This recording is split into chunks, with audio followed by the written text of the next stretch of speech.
दिनै कन्ट्रेक्टनि बाथ्रा दिनै बे लेखाफ्रानो फोरमान 40टा खामानि दं 100 कोटिनि खामानि बाहेरानि 40 जन कन्ट्रेक्टर बा बेखौ मावफैबाय दिनै हाग्रामा दालां बानायदों आइ कुवालि दालां बानायदों बेखिनियानो दं दाबो गोदान जेबो जिनिस गैदेरा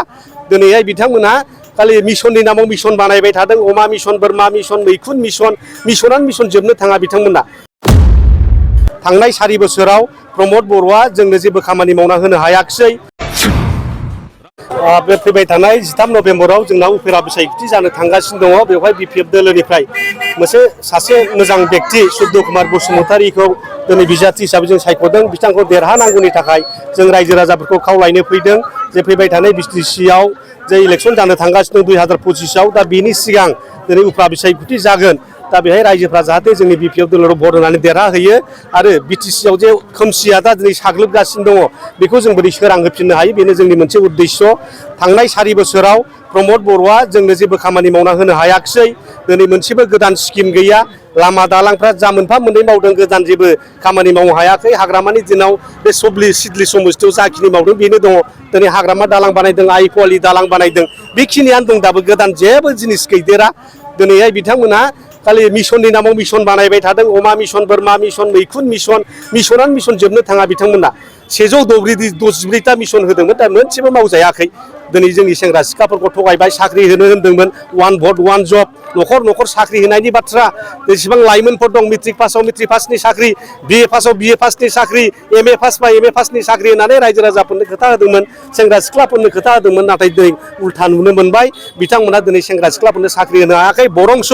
बिटिसिनि बाहेरानि मानसिफ्रासो बिटिसिआव साख्रि मावफैगासिनो दङ दिनै कन्ट्रेक्टनि बाथ्रा दिनै बे लेखाफ्रानो फोरमान 40टा खामानि दं 100 कोटिनि खामानि बाहेरानि 40 जन कन्ट्रेक्टर बा बेखौ मावफैबाय दानो जोंनि बिटिसि ओनसोलनि सेंग्रा सिख्लाफ्रा दिनै बे थिखा थुख्रि मावनायनिफ्रायबो बन्चित जाबाय साख्रिनिफ्रायबो बन्चित जाबाय लोगोसे बे प्रमद बर'आ बिटिआर सुक्तिनि गेजेरजों जोंनि बिटिसिआव थानाय caste land बिजिआर पिजिआर land गभ caste land बे गासिबो हाखौ आसाम सरकारनो गथाय हरफिनबाय दिनै जायनि थाखाय लेन्ड बेंक स्किमनि गेजेरजों सरकारा बेखौ जमा खालामना लाबाय आसाम गभर्नमेन्टआ डिसिफोरनि थ्रुयै दिनै जोङो टिभि खाजोनाबो होनो मोनला देट मिन्स लेन्ड राइटनिफ्राय जोंखौबो दिनै खोमानानै लाबावबाय दिनै बेफोर खामानिखौ प्रमद बर'आ मावदों दिनै 16टा डिपार्टमेन्ट बेखौबो हरफिनबाय दा दिनै जेबो गोहोआनो गैला 6 सिडुलआ नामल'सै बिटिसिआ नामल'सै दा बिटिसिखौ रैखाथि खालामनो थाखाय जोङो साफ्रोमबो रायजो राजाफोरखौ खावलायदों फैबाय थानाय बिसायख'थियाव सुद्ध कुमार बसुमतारीखौ देरहानानै 2025आव दिनै बिपिएफखौ देरहानानै हाग्रामा मुलियारिखौ खेबसेबाव बिटिसिनि सिफ खालामनानै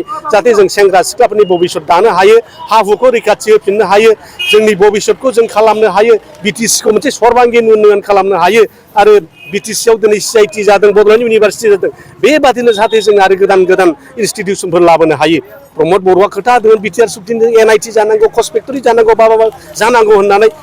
नाथाय दिनै मोनसेबो जायाखिसै रेजेक्ट खालामजाबाय अलरेडि दिनै बिथांमोना बुंदों बबेबा मोनसे मिटिङाव आरो एसेम्ब्लियावबो बुंना लादों बिटिसि एसेम्ब्लियाव दा रिकनसिडार खालामसिगोन इन्डिया गभर्नमेन्टआ नाथाय रिकनसिडार खालामनाय दाबो माइनरखौ बिथांमोना जोंनो होनो हायाखै देट मिन्स बिथांमोना कनसिडार खालामजायाखिसै देट मिन्स प्रमद बर'आ सासे फैलार नेता गबिन्द बसुमतारी UG ब्रह्म रोनगोरा नार्जारी जयन्त बसुमतारी दिनै एबसुनि दैदेनगिरि दिपेन बर' खनिन बसुमतारी बिथांमोना साफा फेलें नेता दिनै बेखौसो स्वीकृति होबाय रायजो राजाफ्रा आरो बिथांमोननि खामानि मावनायजोंनो नुजाबाय তা বিকিলি বাত্রা করিব মানে সবতে করিব সব নোটিশ দিয়া আছে উচ্ছেদর আমার ইয়াতো করিব আর যোৱা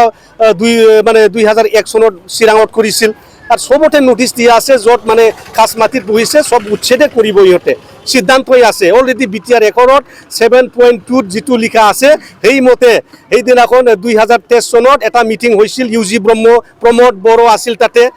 মানে এফসুর নেতাসকলে আছে ইয়াত সিদ্ধান্ত লোৱা হৈছে regular eviction drive will be held at any time এনেকুৱা এটা রিজলিউশন লোৱা আছে এই মতে একেসকলে যিমান সরকারি মাটিত বহিছে ই বড়োয়ে হোক